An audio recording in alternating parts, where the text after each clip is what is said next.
Hi everyone, my name is Tania Diggory. I'm the founder and director of Karma, a training organisation empowering entrepreneurs, freelancers and business teams to nurture good mental health and well-being. I'm delighted today to be joined by Mark Hoelterhoff, who is a university lecturer, having been in this space and in the industry of mental well-being for over 25 years. He's a counselling psychologist whose therapeutic approach focuses on positive psychology, and Mark is incredibly passionate about promoting the development of psychological capital. Hello, Mark. Thank you for joining me today. Hello, thank you. Wonderful. So, can you just tell us a little bit more about your background? Sure. I work both as a lecturer, and so I teach university and postgrad students around psychological therapies. I work as a researcher, so again, as you mentioned, much of my research has been around what we refer to as positive psychology and really the development of health and well-being for individuals and groups and organizations. I've also worked as a practitioner in private practice and with a variety of nonprofit organizations and charities and so on, doing clinical work and working with individuals and with groups and families and couples, again trying to promote well-being and mental health. So my background has really been kind of playing three roles of the educator and the researcher, but also as the practitioner, the therapist, the counselor. So my work predominantly, again, has been around this promotion of well-being and mental health, and it's been something that I've dedicated quite a lot of my time to, and I am passionate about it. And one of the things that I'm passionate about is seeing people who have, gone through challenging, difficult circumstances, not only recover from those circumstances, but actually use those as opportunities to grow and develop. And when you see an individual or even a couple or a family or an organization, a community, take these opportunities to grow, it's incredibly rewarding. And so I feel incredibly blessed and lucky to have this as my job. I mean, people ask me all the time, do you like your job? And I say no.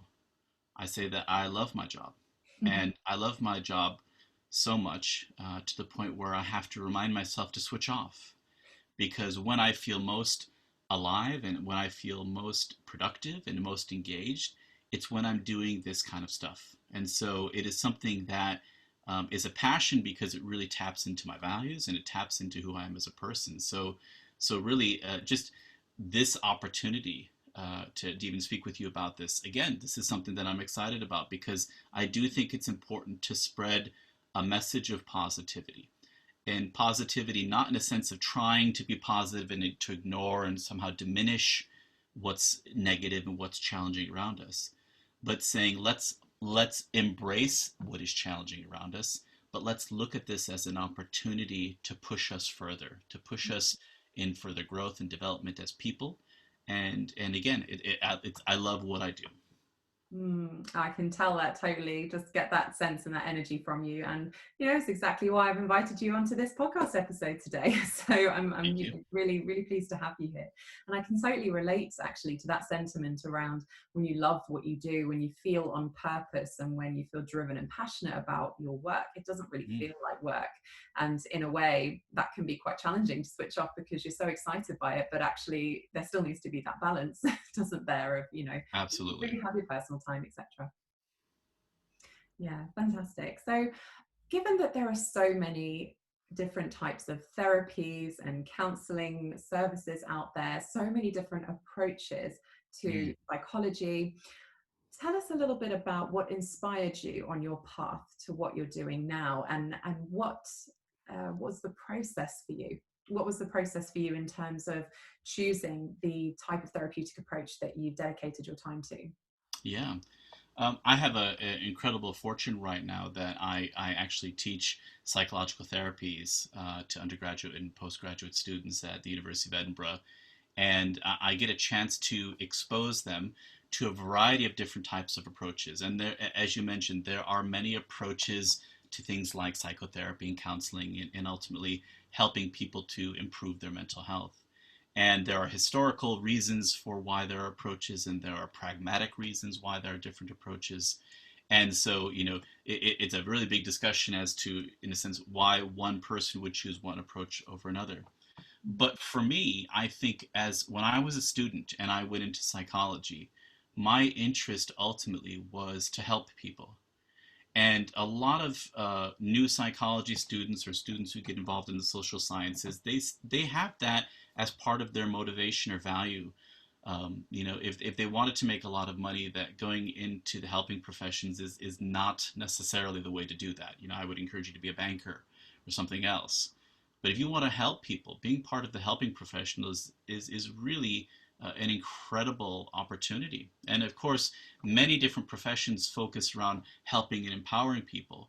But psychology and counseling psychology, clinical psychology, and so on, they're about trying to help people in difficult circumstances.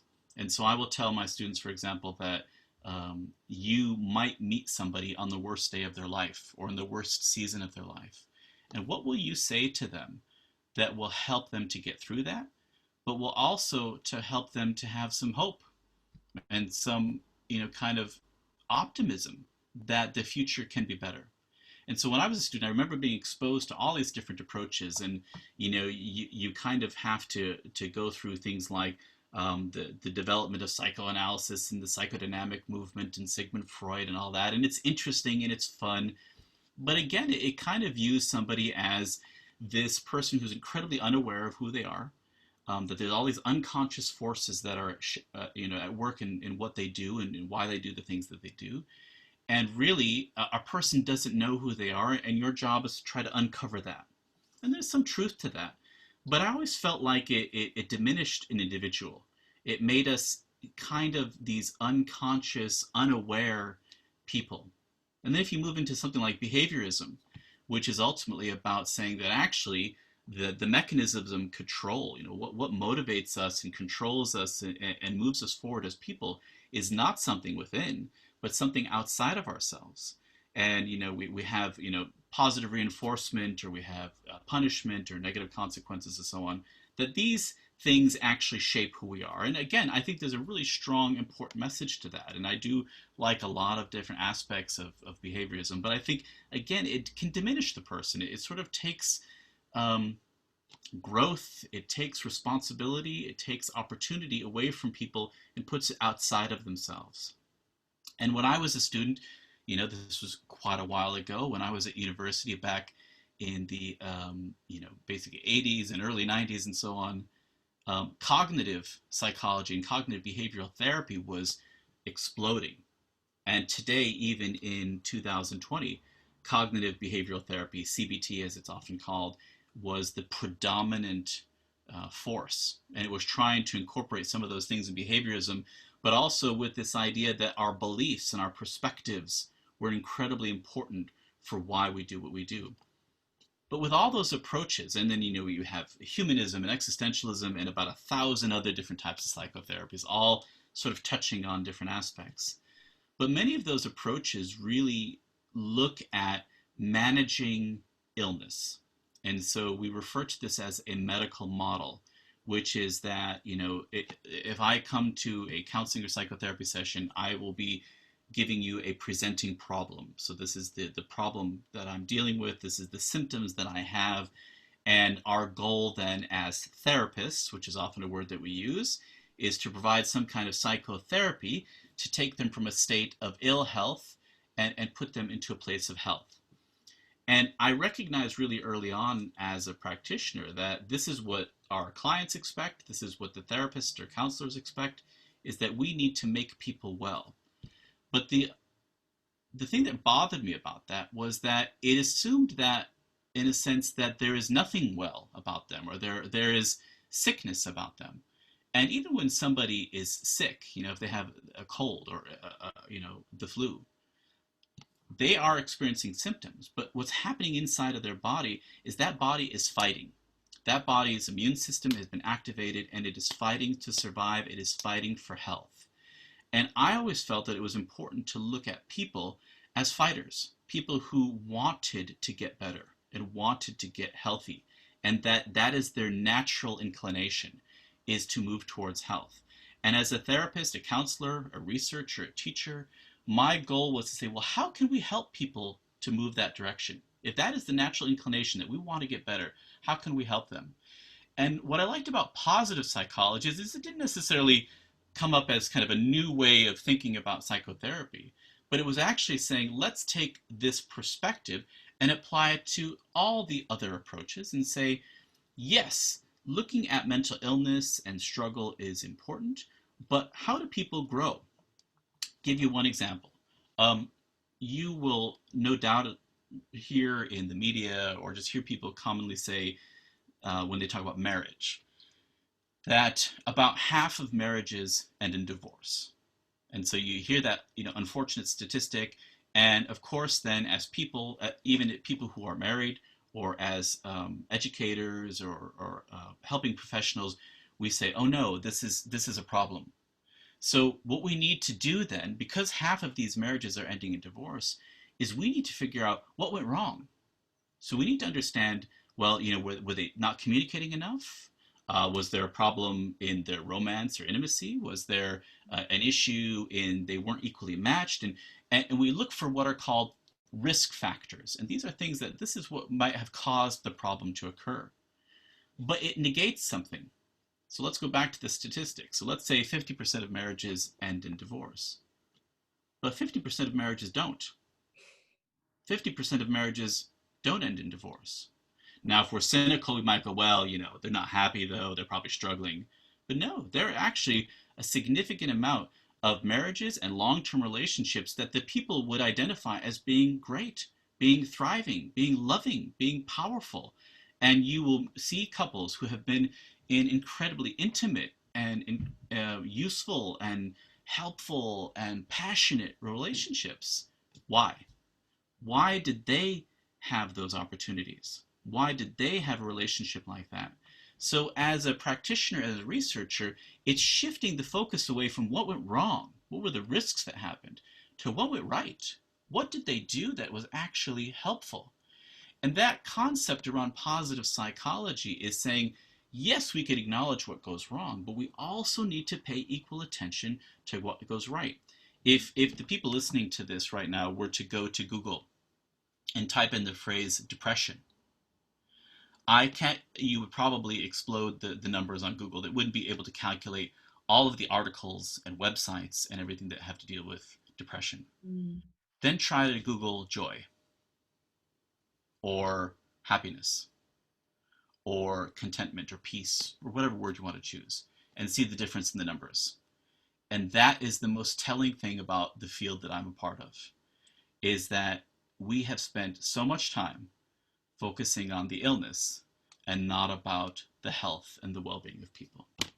Mm.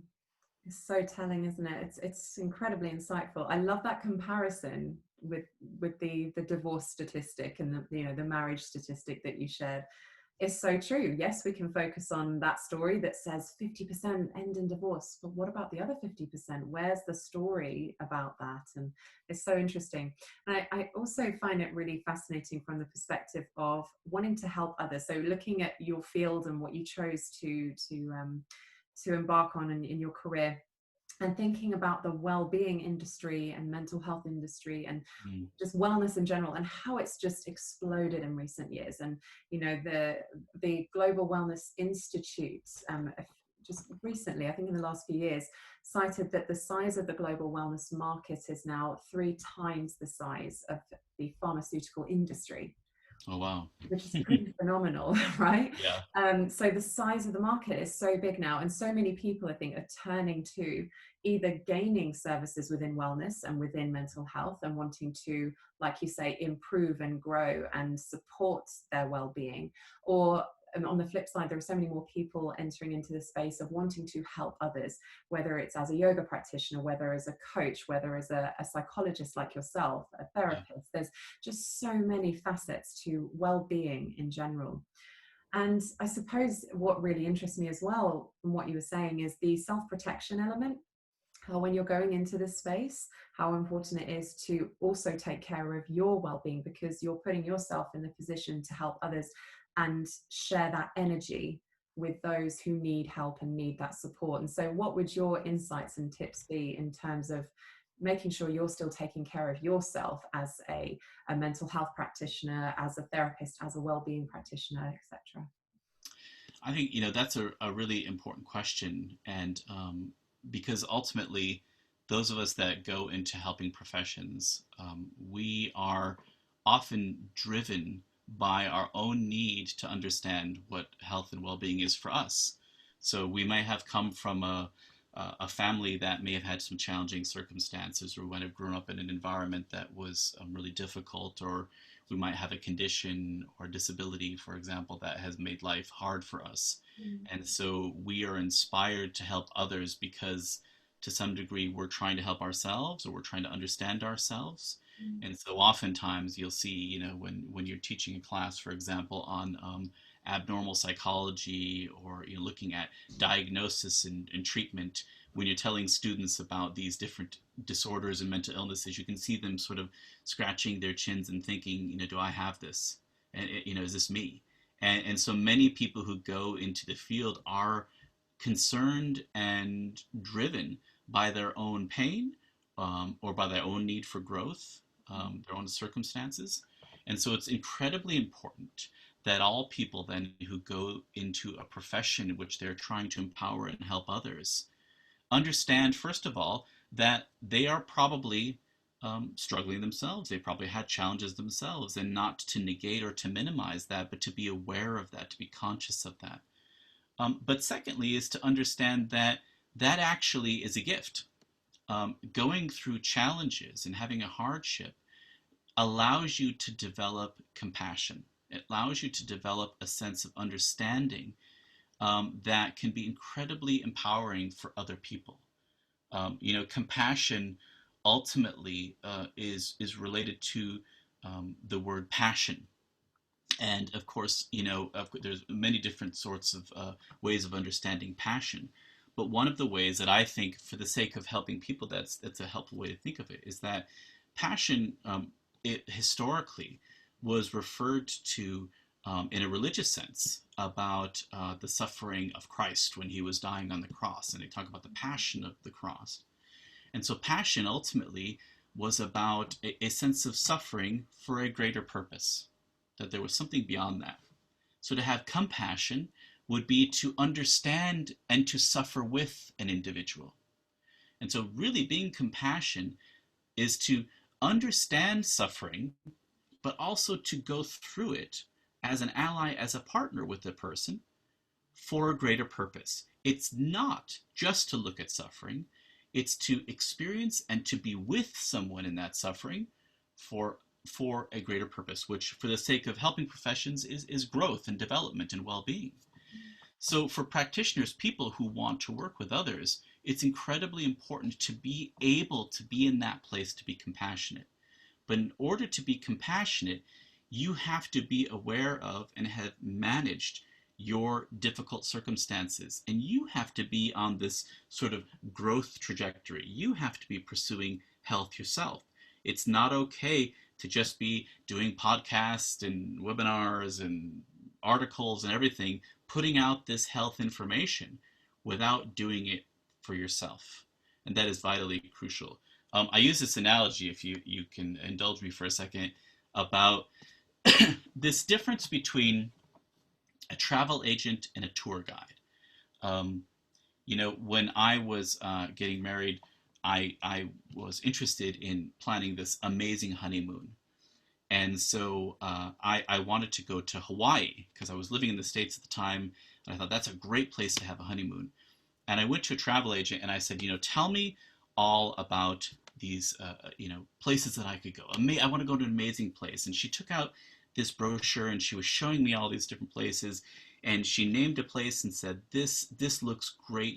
I think this is where you should go. This is amazing. And I thought, okay, let's do it. So we took the money, we booked that holiday specifically in a certain place in Hawaii. When we got there, the island was beautiful, everything was beautiful. But when we arrived at the resort, it was terrible. It was an awful place. It was just not nice. I won't get into the details, but it was just not romantic or nice in any way possible. And it was such a disappointment.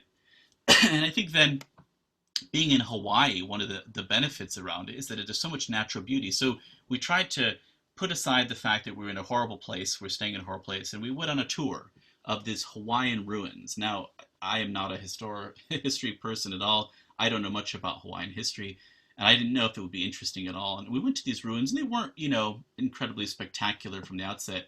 But the tour guide on this trip, he just, he was telling us all these stories and so passionate about this, and it was amazing.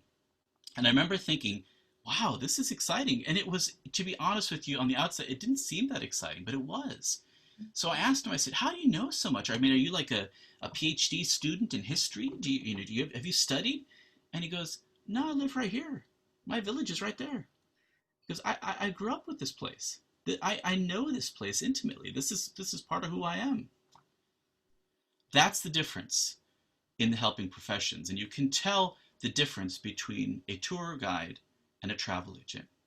A travel agent is someone who can show you pictures of beautiful places that they have never been to.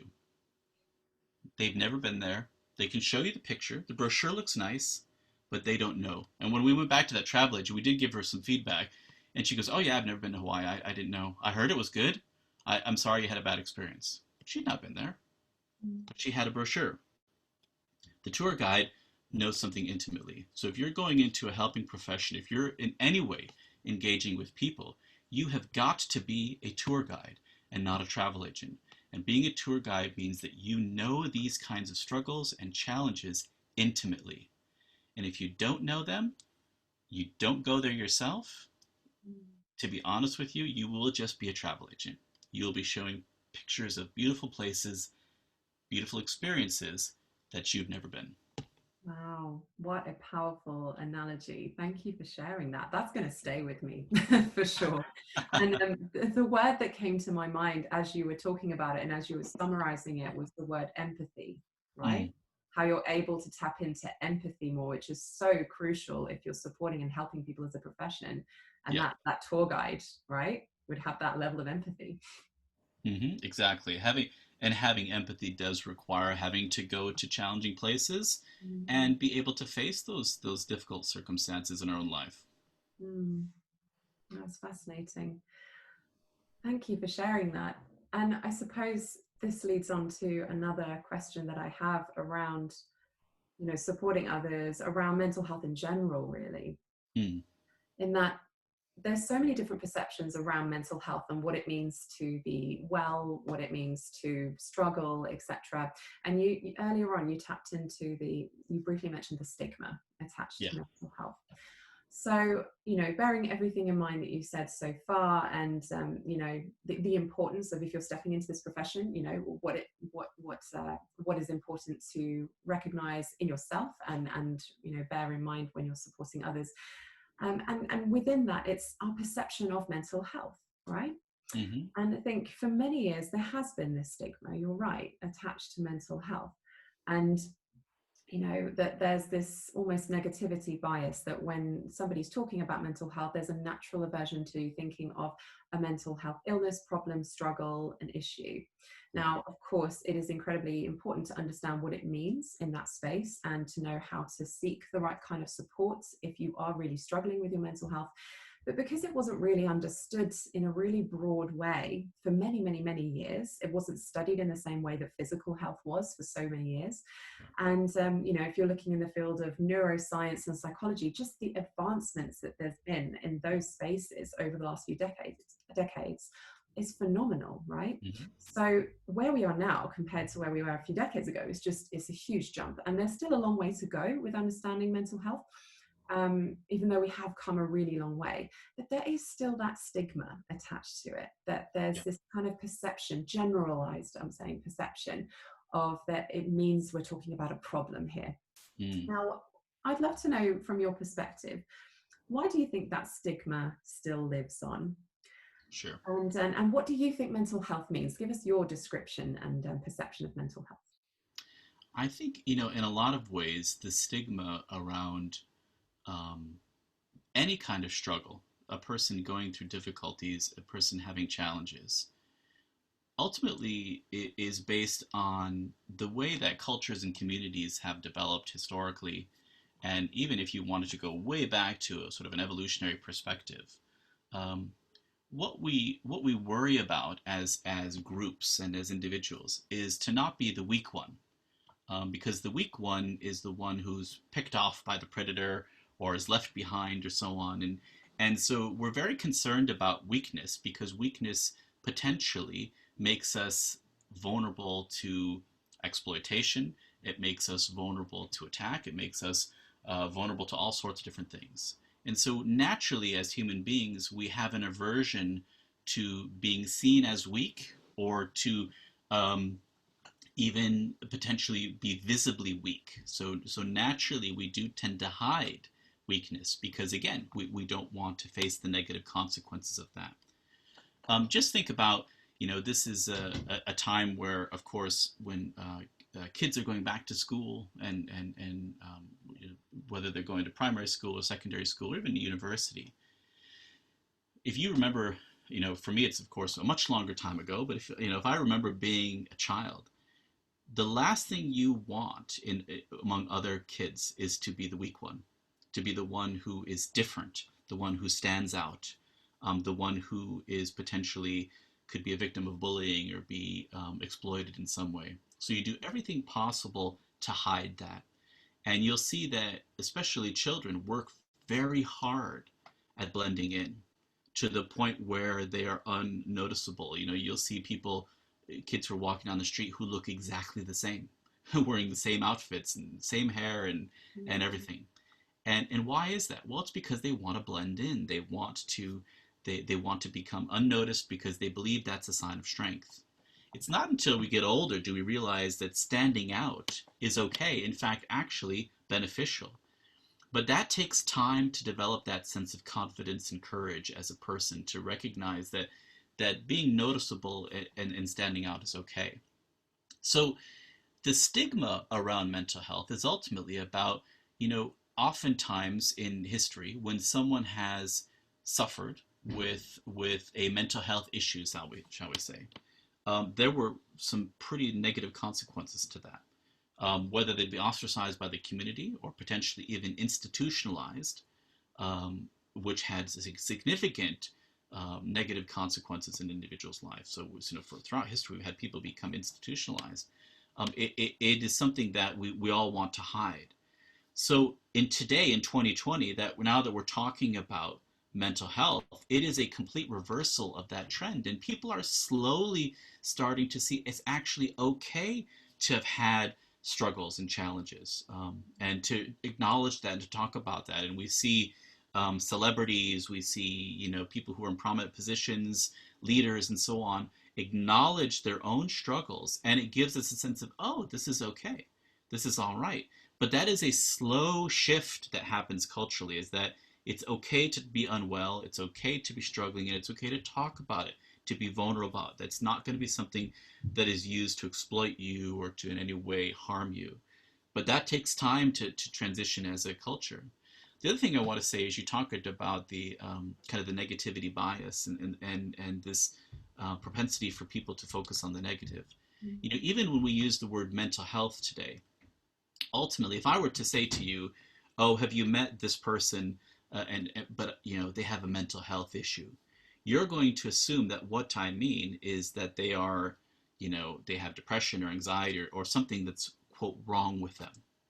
So we've even taken the word mental health and turned it into negativity because we used to say things like, we talk about there was derogatory terms like someone being crazy or we even use then psychological disorders, mental illness. And what we try to do is to change the words. So let's not focus on mental illness and let's use the word mental health. But even that today, it still represents the negative. When we talk about mental health issues, what we ultimately are talking about is the problems that people face, which again, as you say, are incredibly important to acknowledge those things. We're not actually talking about health and well-being. So for me, when I use the phrase mental health, what I'm saying is, yes, mental illness, psychological disorders, whatever you want to call it, exists. But what is a state of optimal functioning and well-being? What is a state for an individual in which they're not only recovering from the challenges, but they're doing all right, that actually they feel content, they feel, in a state of flow, they feel engaged with their work or their school or the relationships that they're in. They feel like they're using their talents and abilities to the best of their, the best that they can. And that overall that they feel that life is progressing forward and they're doing all right. Doesn't mean that they're happy all the time, but they're content and they have a sense of peace about what they're doing. And they're passionate. You talked about passion at the beginning of our discussion.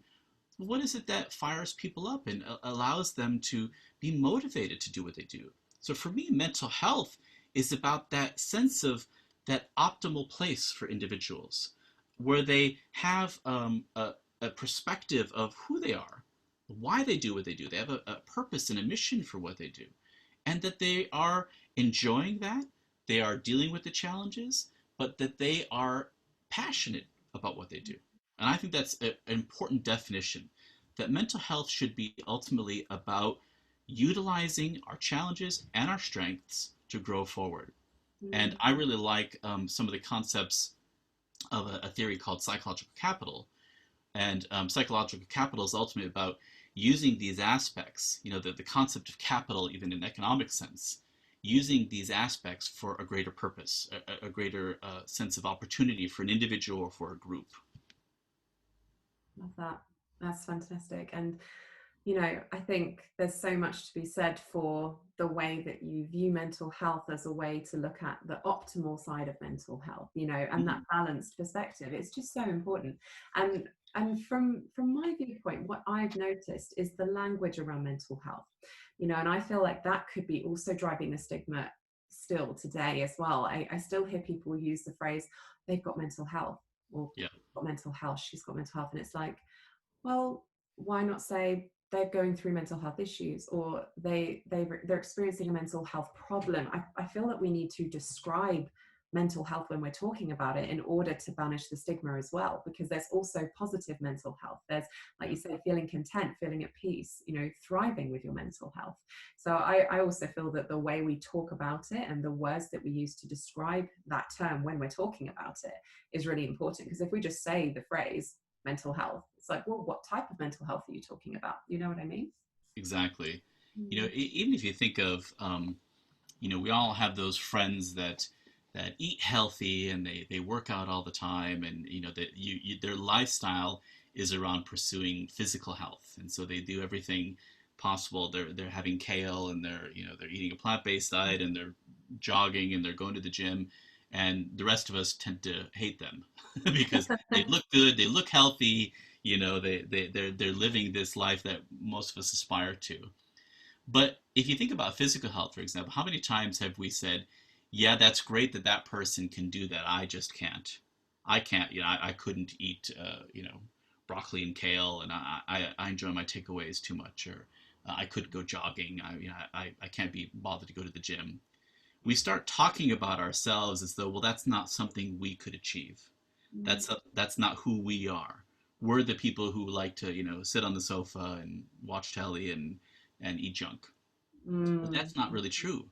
Actually, any of us could be healthy. Any of us could to make choices to improve our eating, our exercise, our mindfulness, our sleep, all that sort of stuff. So there's lots of different things we could do to promote health in our own life. Mm. And so when we say to someone, well, they have a mental health issue, it's almost like saying that's a characteristic of who they are. Mm. This is a way of defining that individual. Mm. That they have this burden, this struggle that they are facing, and it's part of who they are. It's Mm. not part of who they are. Mm. It's that's not part of who they are. It's a part of their experience. It's Love a that. real struggle and a real challenge of what they're going through, but Mhm. that's not who they are. Mm. When I worked in practice as a clinician, it would irritate me to no end when other counselors and therapists would say, "Oh, I got my depressed client," or "I've Oh. got my borderline personality person today," or Mhm. "I've got my," and in a sense, they referred to the person by their struggle, Mm. by their challenge, Mm. and that drove me crazy because that's not who they are. Yes, it's a real experience that they are facing, but that is not their identity. That Mm, is not, that is not how we define a person. And of course, our hardships can help to shape our identity, but we shouldn't define ourselves by illness. Even the person who is working out all the time and has a great body is going to get sick sometimes, is going to catch the flu, is going to have times where they have physical illness. But we still think of them as this healthy person, mm, even if they have times of sickness. And with mental health, I really believe that it's important that we highlight, yes, there are times where we are sick or ill or struggling, mm, but that ultimately that doesn't define us as people. And that everybody has an opportunity to strive towards greater health. They mm, may not be the person jogging who's eating kale every day. It may not be that they achieve that kind of status. That's fine. But they can be on a pathway towards health. They can make choices, health promoting behaviors, health promoting decisions, both mentally and physically, to improve where they are. And that's what defines people, is that they have the capacity for growth. They have the capacity to change and to challenge and to become more healthy and to pursue well-being. Absolutely. I mean, the brain's designed to change and adapt anyway, isn't it? It changes all the time, whether we're consciously aware of it or not. So we are designed Absolutely. as human beings to be able to adapt and change. I suppose it's that I am mentality. I am mentality as well. Like we say too much, I am this, I am that. Like I am Right. depressed, or I am an anxious person, I am a stressed out person. It's like you're not. You that doesn't define who you are as a human being. I totally agree with you there, Marcus. So perhaps that, again, looking at the language, because language is so incredibly powerful, isn't it? The feedback loop it sends in the brain, the more we repeat to ourselves a certain story, actually look at it as an experience or a feeling, something that you're going through, that you can be carried through it, and that you can come out the other side, and you can, thrive, as you're saying. Do I think one of the problems is culturally. Of course, I am an American living in a British context, and so I get teased all the time for my approach being, something that is reflective of my culture, Mm, or that I don't understand kind of the self-deprecating humor or the maybe the cynicism that culturally would be expected in where I'm living. But actually, I'm an individual who is, by temperament, fairly cynical, fairly agnostic, very kind of sometimes maybe even pessimistic. That is kind of how I was raised, and really, it's very easy for me to go there. mm, Um, and so, having a change in perspective is vital. If we really want to talk about pursuing mental health, it is the language, but it is a conscious choice to focus on the positive, a conscious choice to focus on well-being and health. I'll give you an example. If I do this with my students, I'll say, I want you to take out a piece of paper and I want you to create two columns. And I want on the first column, I want you to write everything that's wrong with you, all your weaknesses, everything that you struggle with. Okay. On the right hand column, I want you to acknowledge all of your strengths and talents and abilities, all the things that are right with you, what you do well. And no matter what culture I've been teaching in, and I've gotten a chance to do these sorts of talks around the world, um, predominantly that first column with all the struggles, problems, weaknesses, deficits is easily filled out by the students. They don't even have enough time to finish the column. mm, That other column, which is about strengths, what it is they do well, is there's some things in there, but even then it's kind of like, well, I guess I sort of do this and everything. But the negative, it's I've got OCD, I've addicted to food. The list is not even exhaustive. They could go on, and that is true internationally. Is that people have a significant awareness of their weakness and not of their strengths. And so, if I make the case that actually thriving and pursuing well being is about acknowledging those things, you can see there's a significant resistance to that. It's like, well, I feel embarrassed to look at that. It's not about having a sense of arrogance or a sense of false pride or boasting who you are, thinking you're better than other people. That is absolutely not it. But everybody has things that they do well, talents, strengths, and so on. Mm. Are they aware of that? When you look at the research, individuals who use their strengths tend to have, a greater sense of productivity, engagement, creativity, and so on in their workplace, even in their relationships and so on. When they use that sense of capital, with their own psychological capital, and they put that in place, they tend to do well. But as a culture still, and as people, we tend not to understand that column in our lives that is about our strengths. We have focused so much on the weaknesses that we haven't even given time. It's going back to that idea that, we've looked at divorce, we've not looked at healthy marriage.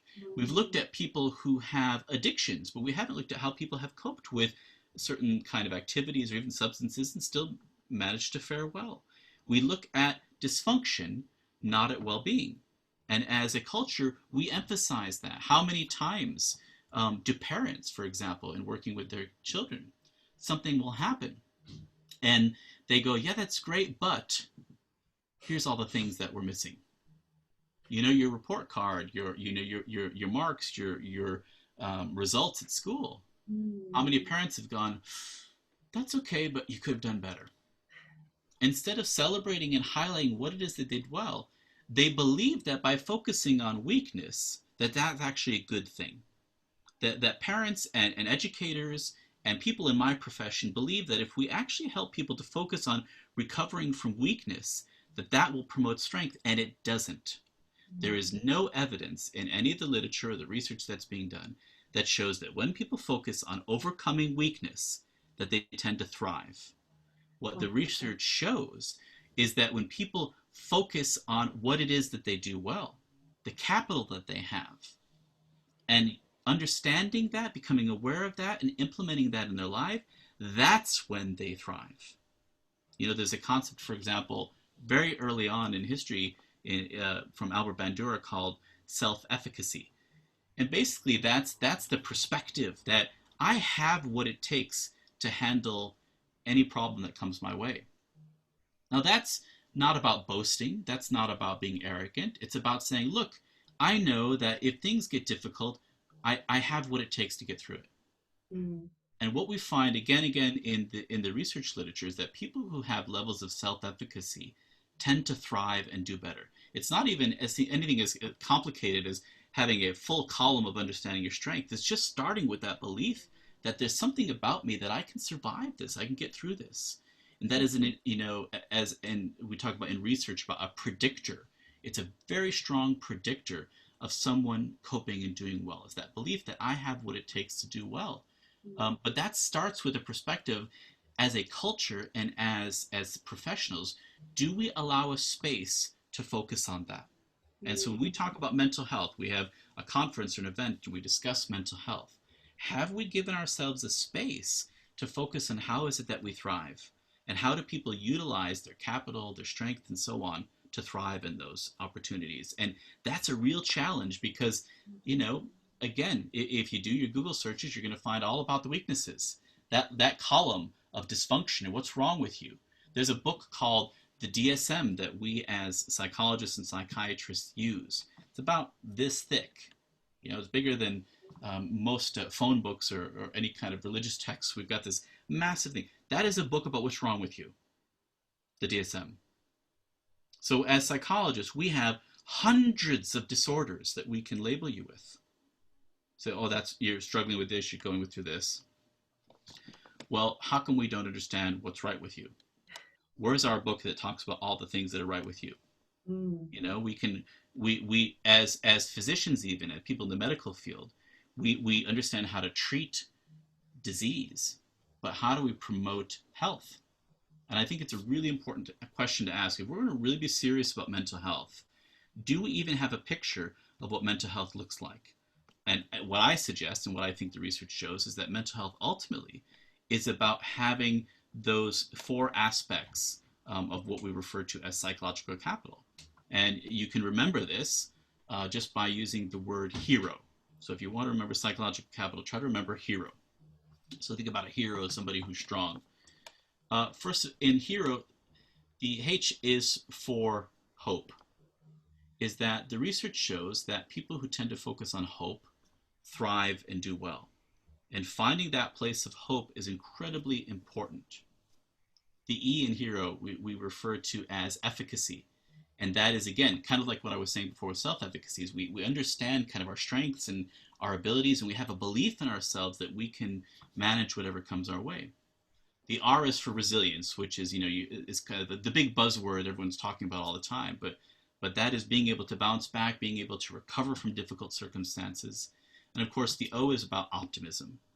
Now, I am not an optimistic person. I said before, I grew up probably fairly cynical, and I know I get kind of teased all the time, being an American in the British context, that of course they expect me to be more optimistic, and yeah, that makes sense. That of course you would believe that, but I'm not an optimistic person. But I have found that having optimism and planning for success and planning for growth is actually really important. Because think about what people do all the time, is that in their minds, they plan for what's going to go wrong. They imagine the difficult conversation they're going to have.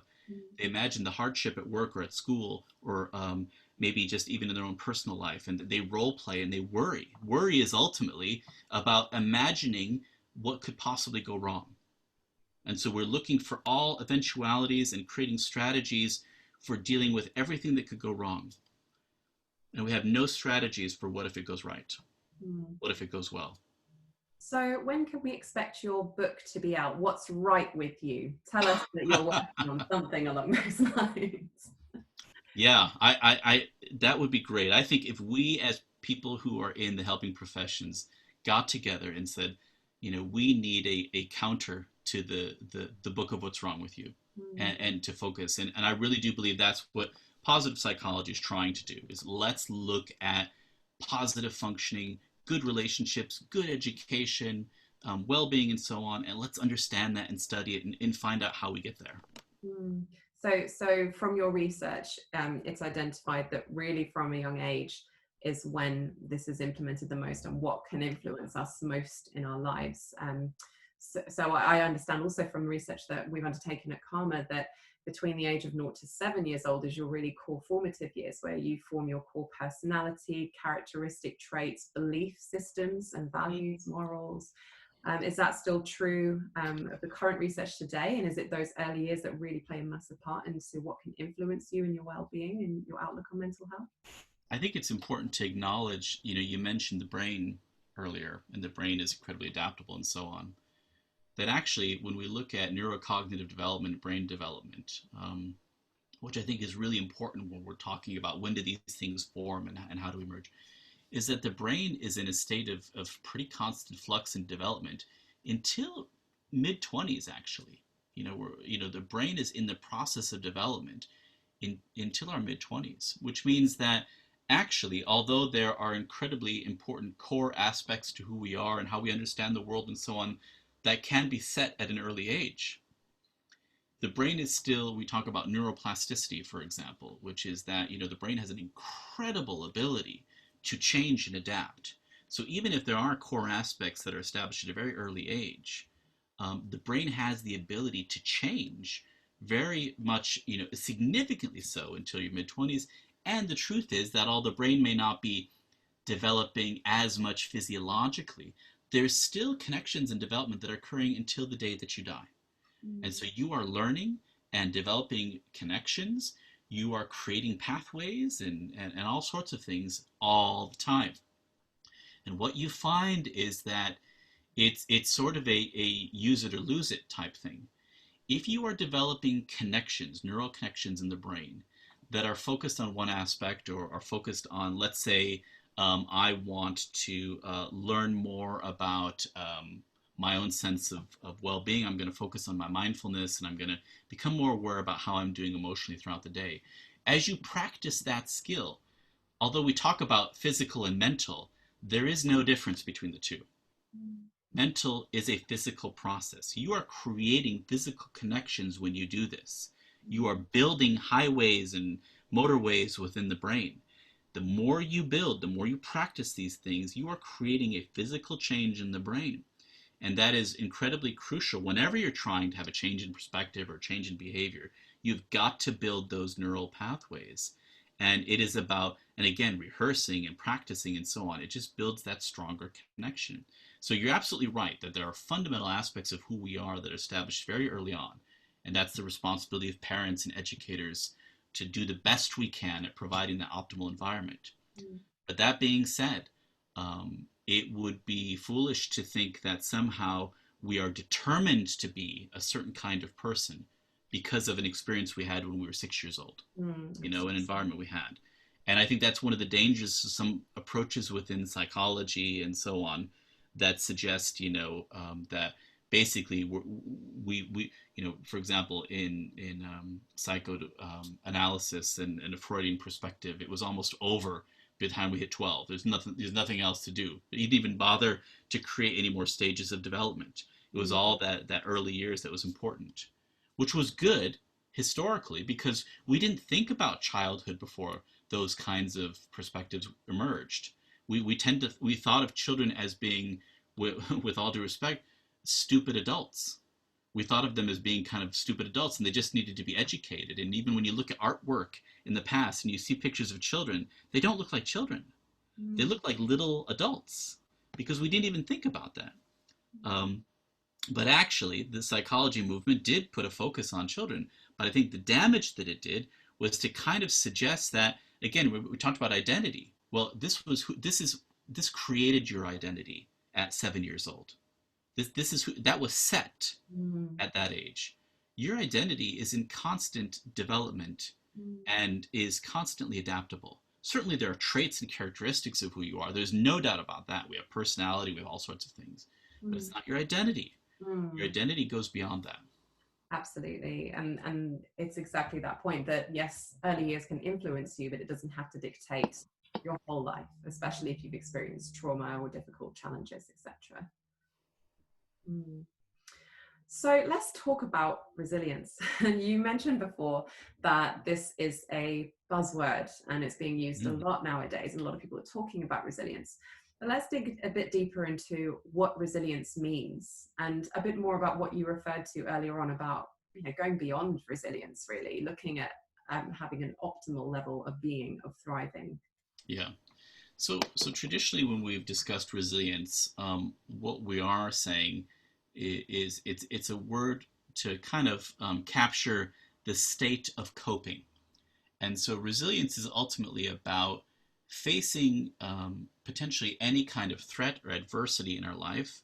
And then what skills and abilities and resources do we draw upon to manage that negative event or that negative experiences? So a lot of the research and development about resilience is what are skills that people utilize? And so people will talk about, for example, I know in a lot of organizations there's a renewed interest in things like emotional intelligence. And so emotional intelligence, it's a kind of a complicated concept, but ultimately it's about understanding your feelings and your emotions, and then using that as an opportunity to learn about yourself, to learn about your reactions to things in your life, but then to use that for, again, a greater purpose for your own growth. And so if you think about emotional intelligence, that is one way to describe a coping skill. As people face adversity, let's say it's adversity in the workplace, they may have had a very challenging situation occur with a colleague or, perhaps with their boss or the line manager, and it really affected them. So what would be a negative coping skill would be to pretend that it didn't bother them and say, well, he's just making a joke, or, oh, I'm just overreacting, and to minimize it and to pretend that that didn't bother you as an individual. I've experienced this negative thing and I'm okay. Yes, you're okay, but that doesn't mean it didn't hurt you.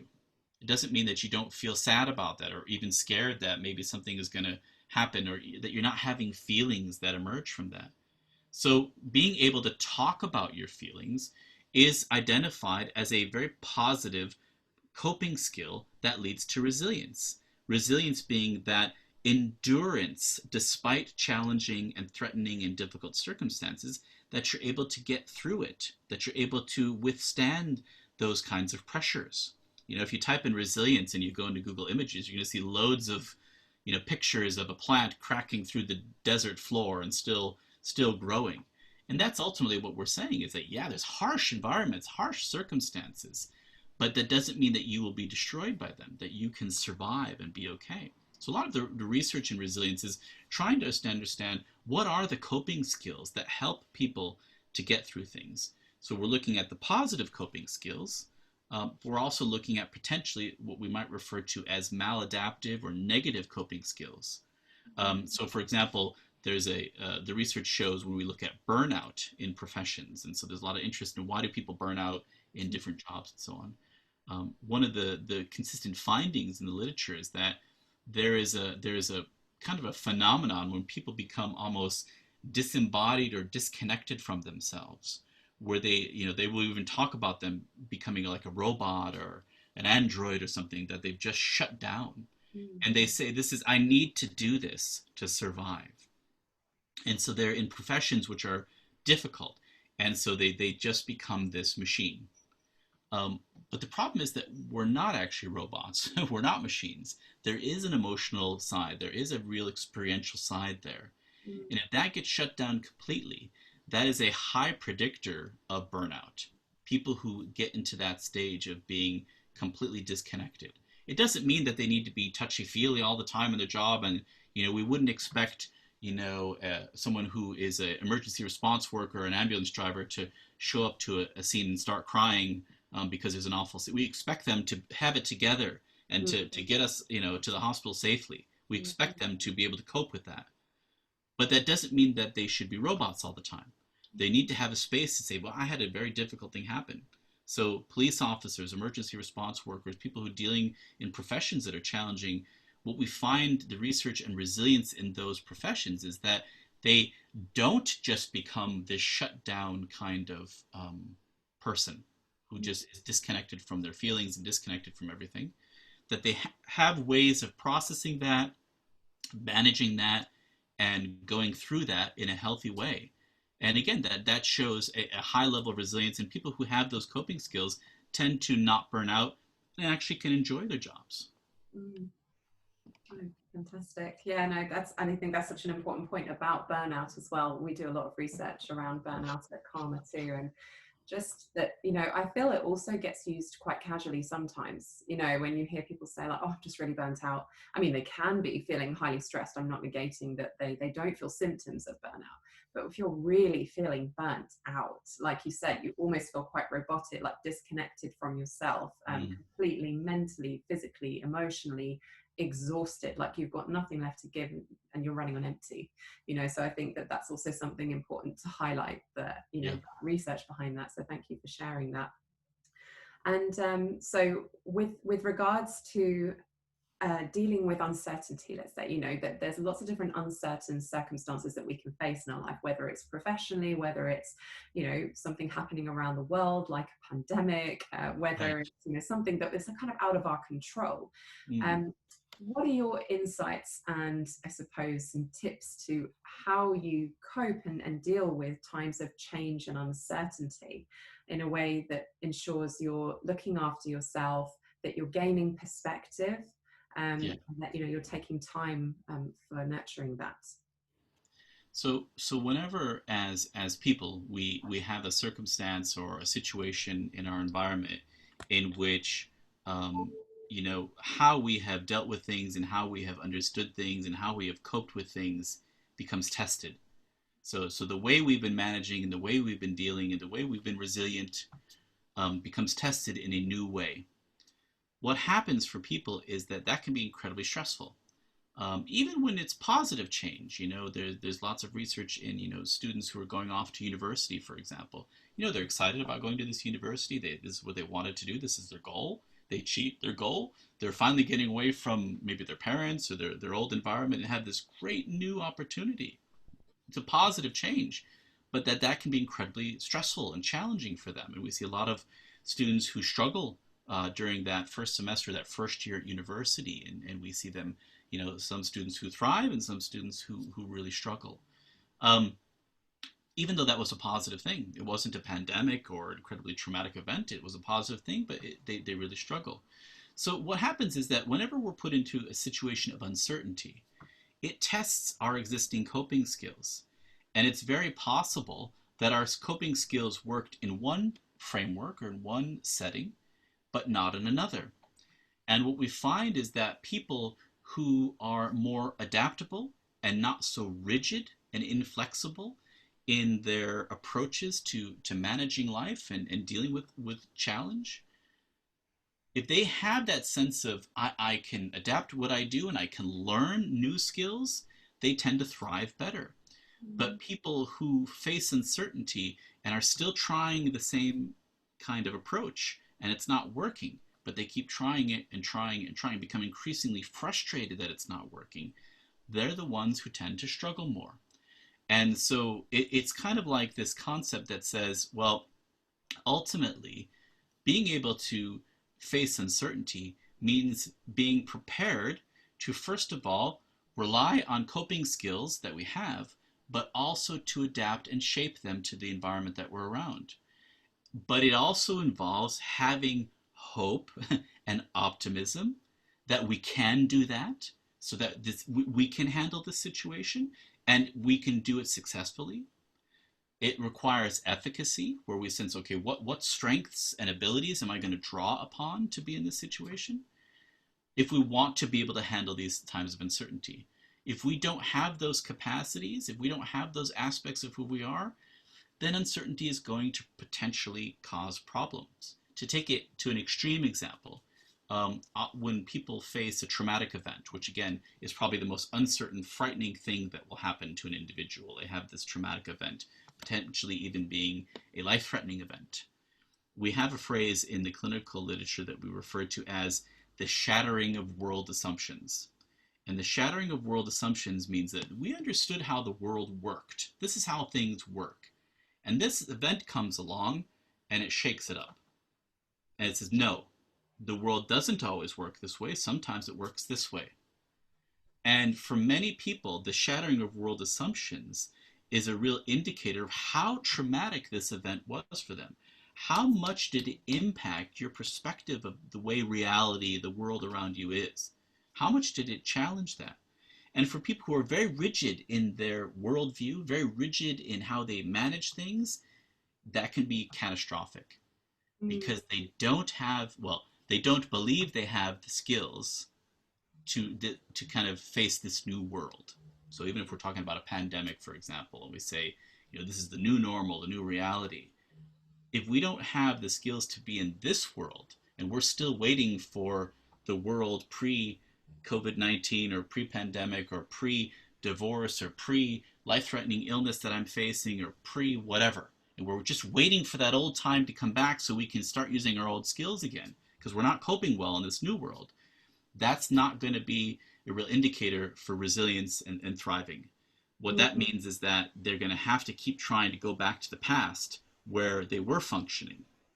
The person who is able to be resilient is the one who can take the new kind of approach and say, all right, this is a time of uncertainty. Things are different now, whether it's different in my relationship, different in my health, different in my workplace or whatever. Okay, I am aware that it's different. I am aware that it's challenging. What will I do to survive this? What will I do to manage this? And it requires creativity and ingenuity and asking for help and talking to helping professionals and talking to friends and having this place of I will learn what I need to do to get through this. But I can get through this. And I believe that I can get through this. Absolutely. I think that point you just raised about asking for help and not feeling too proud to ask for help is really critical as well. I think sometimes it's easy to fall into a pattern where you, like you say, create a belief that you can just do it all yourself, or I can get through this, or oh, I just need to toughen up, or whatever it is that you'll tell yourself. But we're naturally social beings in our nature anyway, right? We do thrive on connecting with other human beings, and we all need help sometimes from time to time. So it is also important to reflect on that perhaps as well, not just, okay, maybe it is something that you can deal with and cope with in a certain situation, but it might be another completely different situation where you may need to ask for help. And in the asking for help, I think it's not about asking someone to solve the problem for you or to help you come up with solutions for the problem. A lot of times people in helping professionals think that, when they have someone who's in that circumstance, what they need to do is give them the strategies and the tools on how to do that. And there is a role for that. That is an important thing. And as a therapist and people work with individuals, I have done that, help people to brainstorm ways of dealing with things. But it actually is incredibly more simplistic than that. That when someone asks for help, and I know this again is going to sound very corny and cliche, but I really believe what they're asking for is hope. They're asking for you to share your hope with them. And the great thing about hope is it's contagious. So you can be talking with the most negative, hopeless person. But if you're someone who has hope, that has an impact on that person. They are forced to think about, why does this person have this sort of belief that things are going to be all right? Why does this person have a positive perspective? In dealing with people who experience depression, and this is by no way a means to oversimplify depression, but one of the most significant symptoms of depression is hopelessness. In fact, I really think depression in a lot of ways is that physiological experience that someone has where they're feeling down and feeling sad and feeling tired and feeling, overwhelmed.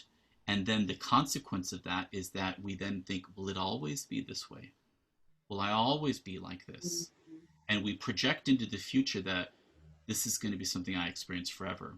And I think ultimately when we talk about some of the most serious consequences of depression, where someone's engaging in, for example, self-harm, or even in the worst case scenario, something in which they're doing something along the lines of suicide, that ultimately that is an end of hope, that they have reached this level of hopelessness where they don't believe that anything is ever going to change. And hope is one of those things, when someone's asking for help, they're not necessarily asking you to solve their problems. And so many of us do that. We hear someone struggling, you go, what you should do? You should do this. And we send all these, we give them all these tips and ways on how they could improve their life. And, but you know what? Although that's helpful, most people are looking for your hope. They want you to share that it's going to be okay.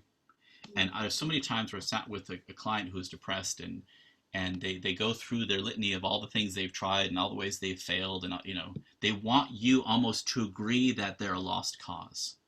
They come into the session, they're actually paying you money or going to a GP to see you through a mental health service, and they want you to go, yeah, your life is awful, and you should feel the way you feel. You're right for feeling this way. But there's a difference between acknowledging and having compassion for why people are feeling this way, and actually agreeing that this is the permanent state of who they are.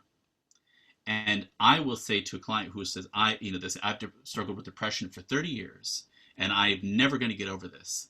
And then I'll say, well, so then why are you here? What are you doing here? Well, I want to see if I can get better. Okay. Do you have the strength and abilities, do you think, to get better? No. No, I'm completely weak. I'm overwhelmed. I have no strength or abilities. And I'll say, well, you're here, aren't you? You were able to get out the door. You got out of bed. You got in a car, or you took a bus, or you arrived here. So you could do that thing. Well, yeah. Okay, so if you can do one thing, maybe you can do two things. Maybe you can do, so you start going, so you got out of bed, there you go. It's like saying, you're sharing, well, wait a minute, I have hope in you. You were able to do this thing. You were able to do, so what if we were to explore if you could do other things? What if we were to explore what else you have as far as your own ability and strength and motivation and everything else? And it's about encouraging that. So yes, you acknowledge that, but so many therapists and people who go into the helping professions think what they need to do is sit and dwell completely on the struggle and the hurt.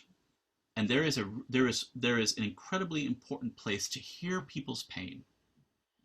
But it is also about hearing their successes too. Because again, they're probably one of these people who can fill in that column of all the things that's wrong with them. And there's not much left in that column of what's right. And they need you to help to acknowledge that and to see that in them. That's the sharing of hope. It's not just the hope that things will get better, but it's the hope in you, that you have aspects of who you are that are great, that are amazing, and will get you through this. Because you know what? Things might not get better. I can't promise that. I can't promise that the environment is going to be great and that we're going to get through pandemics and your workplace is going to be amazing and that kids at school are always going to love you and it's going to be like High School Musical and everybody's having a great time.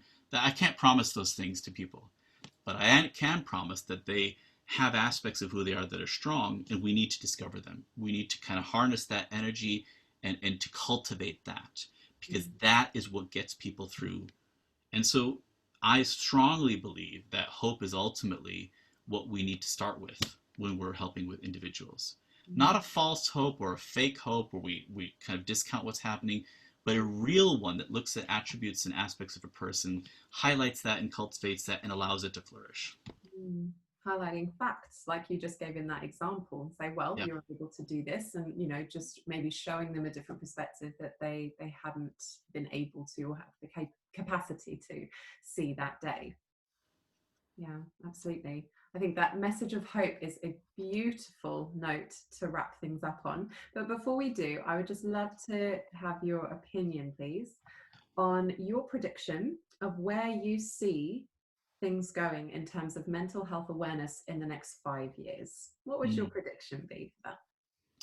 I think what's going to happen is that, we're the mental health awareness is an incredibly powerful movement that's happening both in the organizational and business world, healthcare world, even politically. We have politicians now talking about the need for mental health, and so it's a great awakening to this need. And I see there is a great awakening and there's a great curiosity. And so people are sort of looking from the outside. For those of us who are in the helping professions or who do this as a job, they're sort of looking at us and going, so what do you have? What do you have for us? We're interested. Um, but there is also a level of cynicism about mental health. I think when you talk to employers, you would talk to educators and so on, and you start trying to discuss issues of mental well-being, there's this I'd like to encourage this, but I'm concerned. We've just done a project looking at mental health literacy. And so this project is looking in communities and cultures in which are incredibly resource poor. So these are what we refer to as lower middle income countries. These are places in which they've heard about this mental health awareness movement and so on, but they have students that are coming to school hungry. They have cultures in which are incredibly impoverished. And so they say, well, that sounds great for those of you who live in incredibly privileged places, but we can't do that.